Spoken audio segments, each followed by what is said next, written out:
Hello everybody. In this video lecture we are going to cover the poem Goodbye Party for Miss Pushpa T.S. by the Indian English poet Nissim Ezekiel.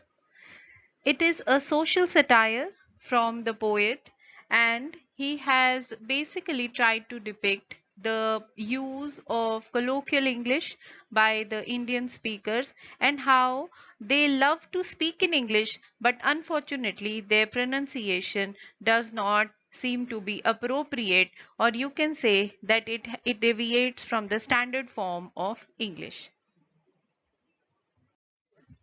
As an introduction, the first point to note is that the poet has written this poem in free verse, which means that he has not used some particular or fixed rhyme scheme, and the length of every line also varies. So he uses short lines, long lines. So he has not really put much stress on the structure in the sense to make it systematic and constructive, but he has rather focused on the message that he wants to give through the poem. The second thing to note is that it is a satire. Definitely, as I had said in the beginning, also, it is a social satire. And in this poem, he has depicted the Indian people's use of English and its colloquial register. So, when we say colloquial, we mean to say that how the local flavor is added to the use of English. The Indian English speaker might belong to some particular region, or he may not have too much practice of speaking in English, so he makes errors in pronunciation and in, of course, use of tense also. So the sentence structure turns out to be incorrect or ungrammatical, but that is how the Indian would speak English, and that reality is what the poet has tried to depict in his uh, written poem also. The third is the satire on people who consider English as a social marker. Now, this is very important. As I have already used the word social satire, so this point, the third point, also comes in this category only. Why this poem is a social satire? Because people consider that if they speak in English, they prove themselves to be, or they depict themselves to be, people of status, and they have material wealth. They can show off their education and their position in society. So they might be very good in their own tongue, in the mother tongue, but they would rather prefer to use what? They would prefer to use English, because they think that people would consider them to be more educated and to be a person of stature if they speak in that language, however wrong it might turn out to be. The fourth point is that the poet's commitment. The poet Ezekiel, in all of his poems, he has definitely depicted the everyday life, the monotonous Indian life, the people all around him, which he has seen, experienced, how they behave, how they talk, and how they live. So basically, the poet has committed himself to show us the reality, the everyday, ordinary, and the real India and the people of India. So that is why we call him the modern poet, because that is the characteristic of modern poetry. It does not depict any exaltation, romanticization. So that is not something that the poet is going to do. And this poem is definitely a good example of a real, everyday kind of depiction of India.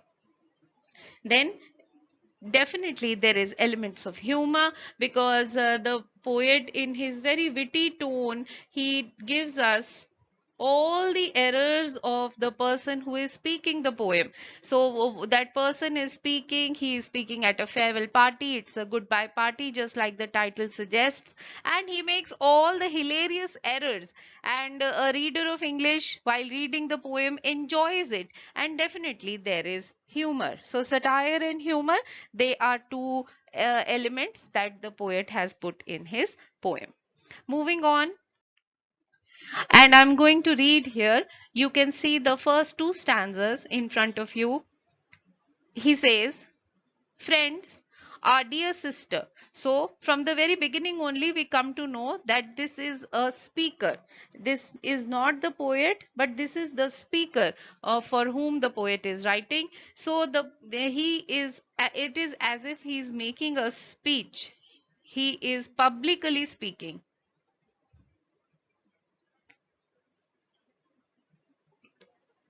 And as the title has already told us, this is at a farewell party. So somebody is leaving, somebody is retiring, only then we have farewell parties. So this is one such farewell party for a colleague at a workplace who is seemingly going abroad, and that colleague is a female.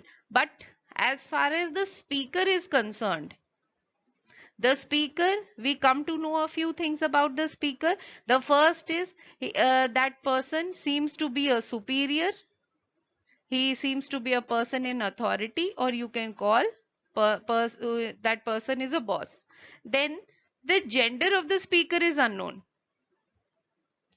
You can only guess if it is a male or a female, because nowhere does the poet make it very clear to us if it is the speaker is a male or a female. So as we are reading, you will come to know about this. But definitely the person about whom this whole speech is being made,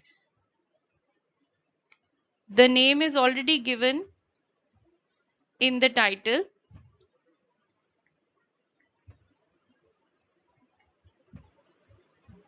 and that is Miss Pushpa T.S. So we know only about this person. Of course, it is a female, and it is she's somebody who's going away, and she is going to a foreign land, and she has been hardworking and a sincere employee, and now she's leaving. So we know all these things about the person about whom this speech is being made, addressed to. But about the speaker, we know just a few things, but we definitely cannot say if it is a male speaker or a female speaker. So I'm starting to read from here. Friends, our dear sister is departing for foreign in 2-3 days, and we are meeting today to wish her bon voyage. So what does the poet say, or what does the speaker say? That she's leaving, and this is another piece of information which will be valuable to us, because we frame the character of Miss Pushpa T.S. So she is departing to a foreign country, and in 2-3 days. And see how the speaker does not say 2 or 3 days. The speaker can actually use in a few days, but the speaker chooses to say in 2-3 days, because that is how we commonly speak. That is how we commonly say in our vernacular tongue. In Hindi we would say do teen din mein.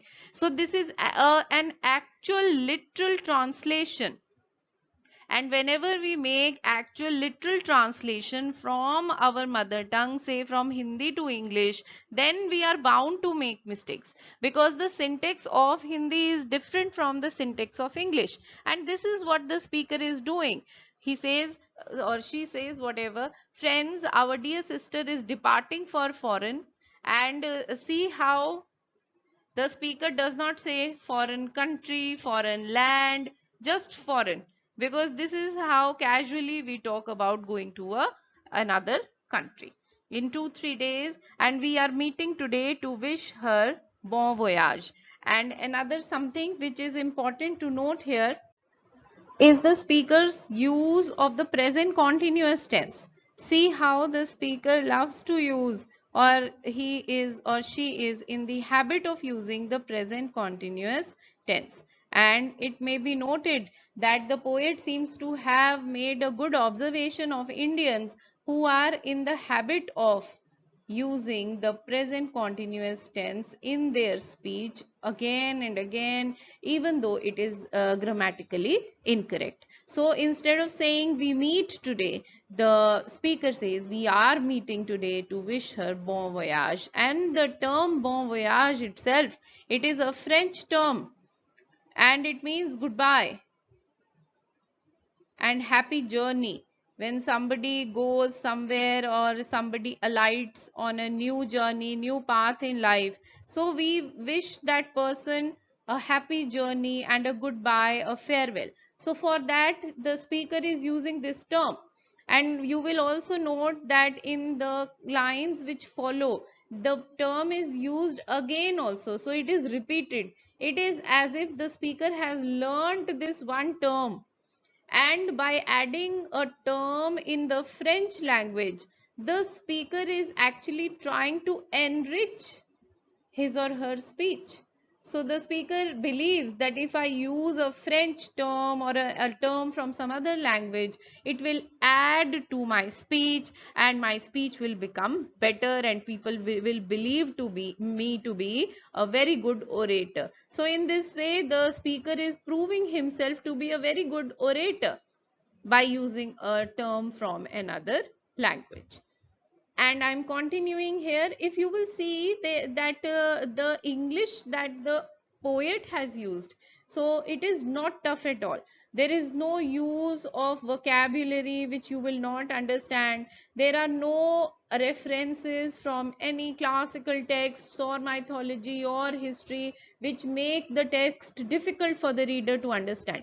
So the text itself is very easy for us to understand, because that is the kind of language a common speaker of English in India speaks.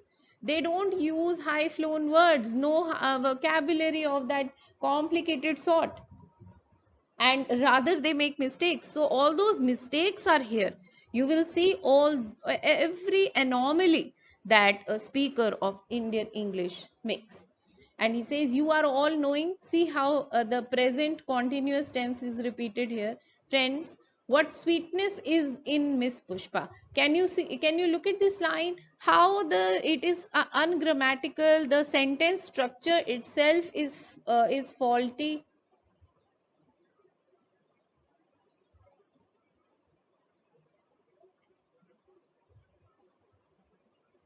It is flawed.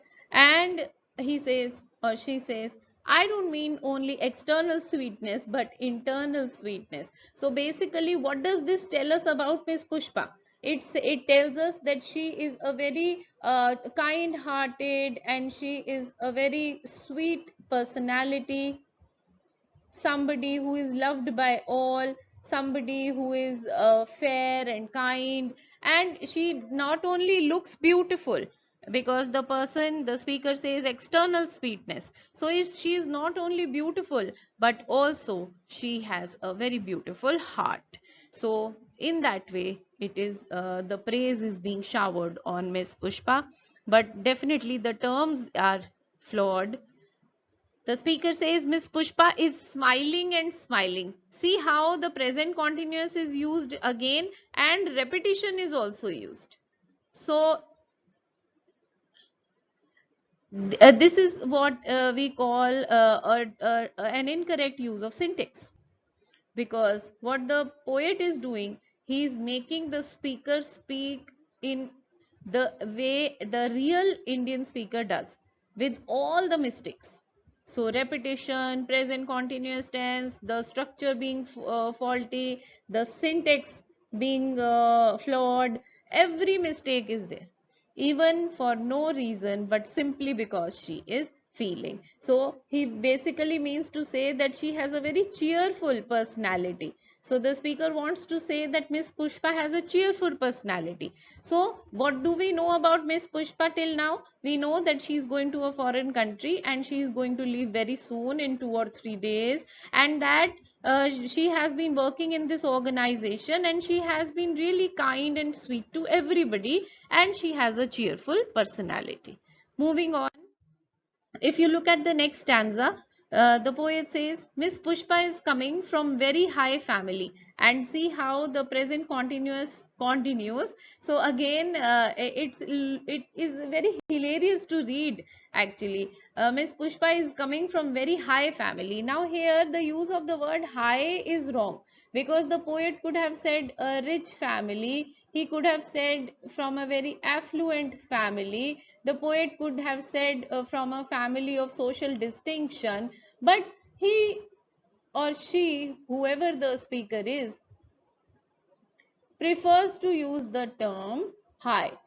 Of course, if you look at Hindi, if this line was being spoken in Hindi, then the speaker would have said that कि वो एक ऊंचे घर से या ऊंचे खानदान से आती हैं. तो ऊंचे, ऊंचा, that literal translation of the word ऊंचा has been done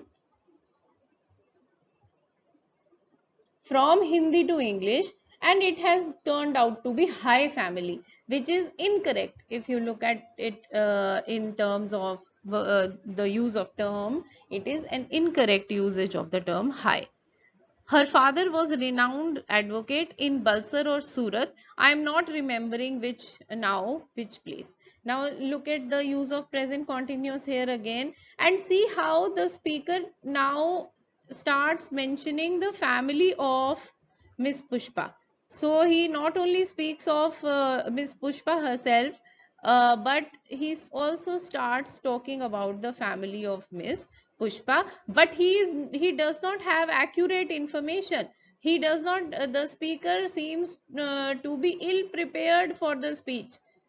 The speaker just gets some idea that she is from a good family, her father is an advocate, and somewhere in Surat or Balsar, that the speaker is not very sure. So the speaker is not providing accurate information.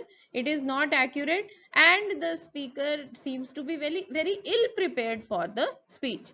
The speaker seems to have just come here, stood here, and started speaking without actually thinking or knowing much about Miss Pushpa. And then here, some critics have mentioned that this poem looks to be or can be read as a dramatic monologue. Of course, dramatic monologue is a kind of poem that we have associated with Robert Browning always, and of course you might have read Browning's poems, so you would be knowing by now what a dramatic monologue is. A dramatic monologue is a kind of poem in which there is only one speaker, but the speaker has some audience. It could be one person or more than one people are there listening, and the audience gives some feedback in between, they interject in between, but whatever they say, whatever the audience is saying is not really clear. Why? Because the other person's voice is not here mentioned in the poem. The audience is silent, but they do say something. And how do we come to know that they have said something? By what the speaker says, because it is only the speaker who is going to speak. So it is such a poem is I am just telling you basic idea of what a dramatic monologue is. So such a poem is a dramatic monologue. Here, who is the speaker? The one who is giving the speech at the farewell party, and there is definitely an audience, the people who are in the same workplace, the colleagues of Miss Pushpa TS, they are there, but now they are interjecting also, because he says I can't remember the place where Miss Pushpa TS's father is an advocate. It is either Balsar or it is Surat, so he can't remember, or the speaker can't remember, so somebody in the crowd must have said Surat. That is why the speaker now says Surat. Ah, yes. Oh, so the speaker actually is showing as if now the speaker remembers.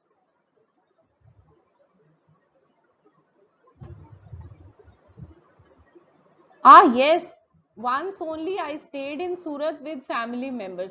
See, now there is another element which the poet has added to this poem, and that is the element of digression. Now this is also something that you will find in many speakers. Many speakers have the habit of digressing, or you can say from straying away from the main topic or the main speech. So what do the speakers do sometimes is that they are talking about something, and in between, by some hint, or by some point that comes up in their speech, they just digress. which means they start speaking of something completely different, as if they waver off from the main path on which they were walking. So here also the speaker shows the typical characteristic of digression, because when the name Surat comes up, the speaker seems to remember that he also has some family in Surat, and that the speaker also had stayed in Surat for some time, of my the family members of my uncle's very old friend. So now the speaker starts talking about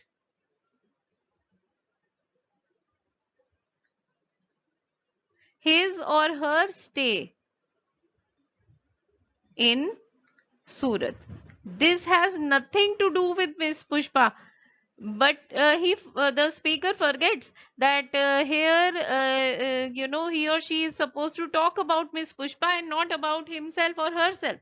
So this also adds to humor.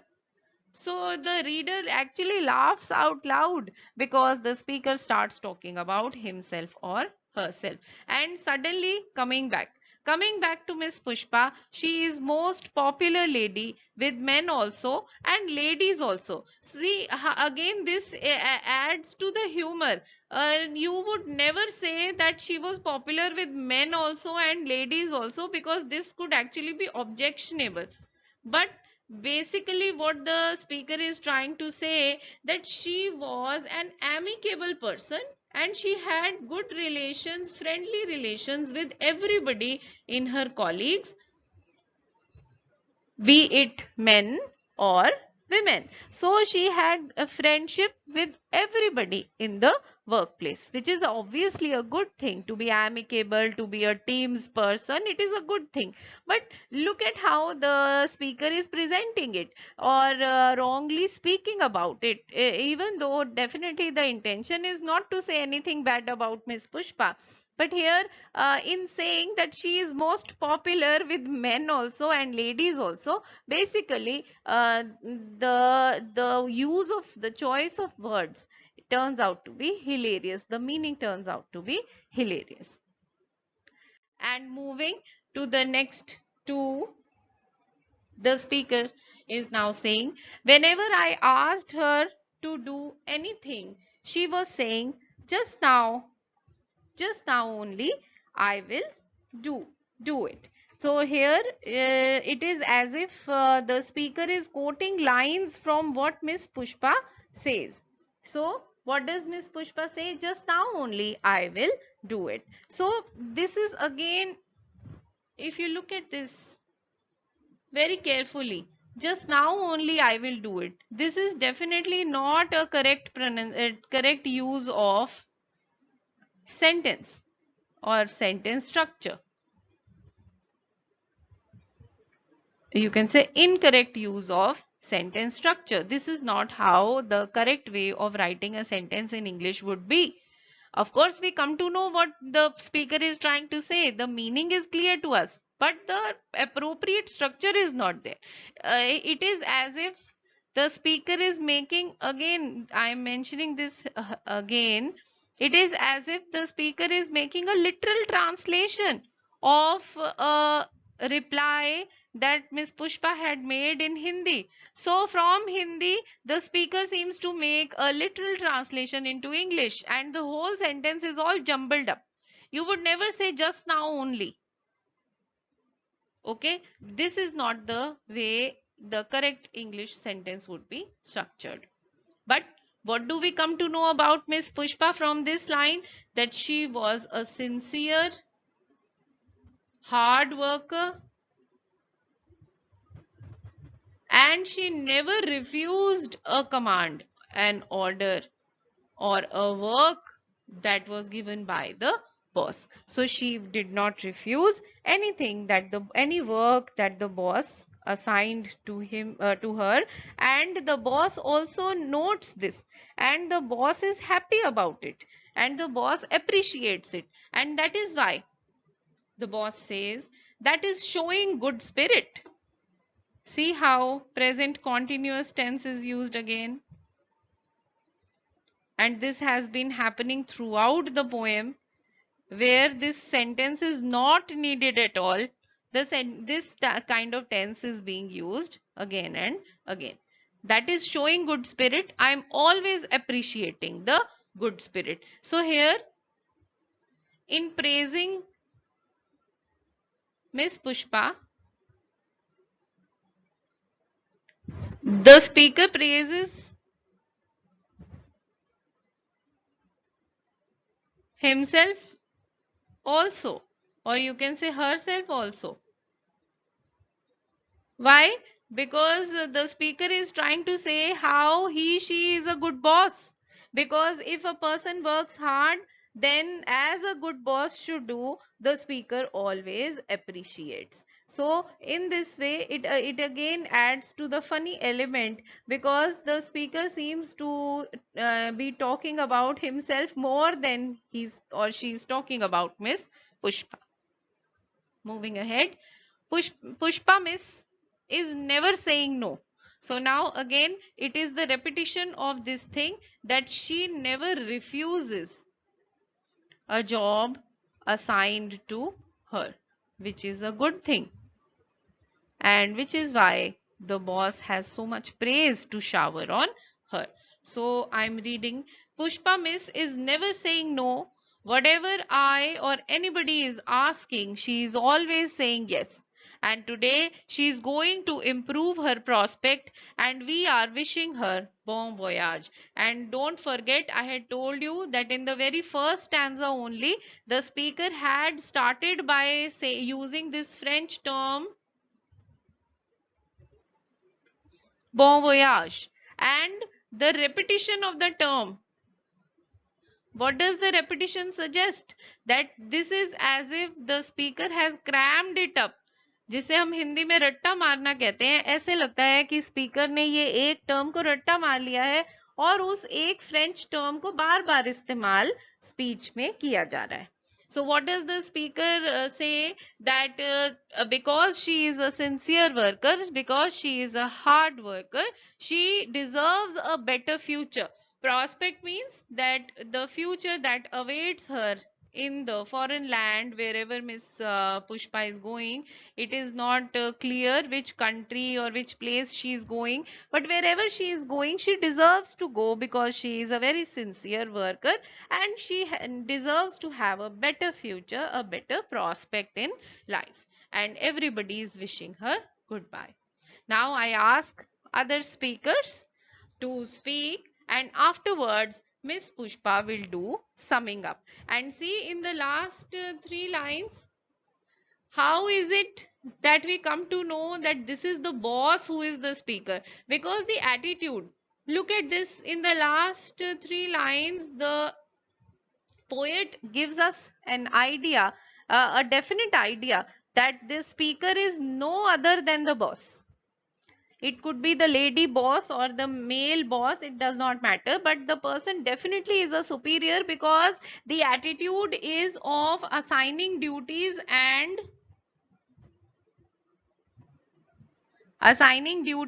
giving orders. So only because you have the habit of assigning duties, the speaker actually assigns that, okay, after me you are going to speak, and after me you are going to speak, and in the end Miss Pushpa is going to speak, and she will sum up the whole whatever speeches and party is going on. She will sum it up with her own speech. So because the speaker is the boss, only that is the reason that now, after his or her own speech is over, he or she is actually assigning that who is going to speak next. So this is it.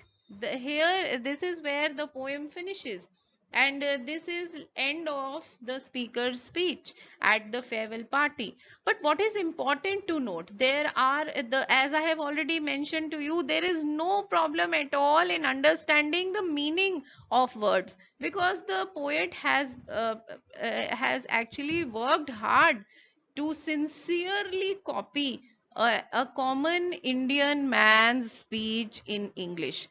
Of course, that person would be educated. He or she is definitely in a position of authority or power also, because he or she is the boss, as we have mentioned.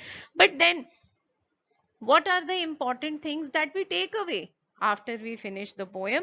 The first thing, and don't forget, is the use of the tense, the present continuous tense. The second thing is the incorrect choice of words. The third thing is the literal translation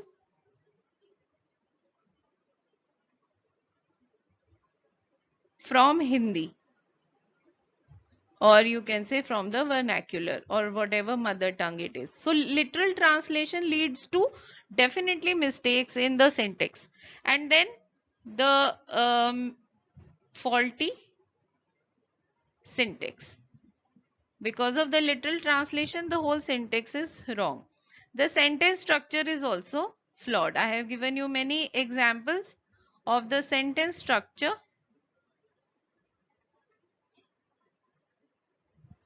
being flawed, or you can say erroneous also. It has a lot of errors.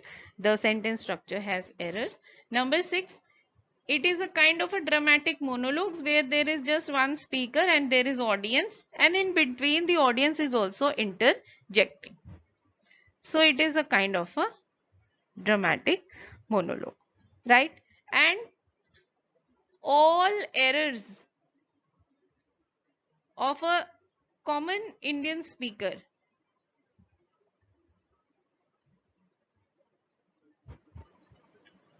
are well presented by the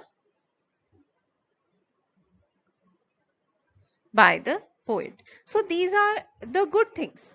These are the main highlights of this poem that Ezekiel has written, because he has used humor. Of course, we will not forget the element of humor, and naturally this poem is a satire, so we will not forget the element of satire, because this is the satire on the kind of mental attitude that Indian speakers have regarding English as the language which they might not have a good command on, but they love to use it with all the errors which make it all the more beautiful, endearing, and it just becomes hilarious. So thank you very much for watching this video. I hope you have understood the poem. Thank you.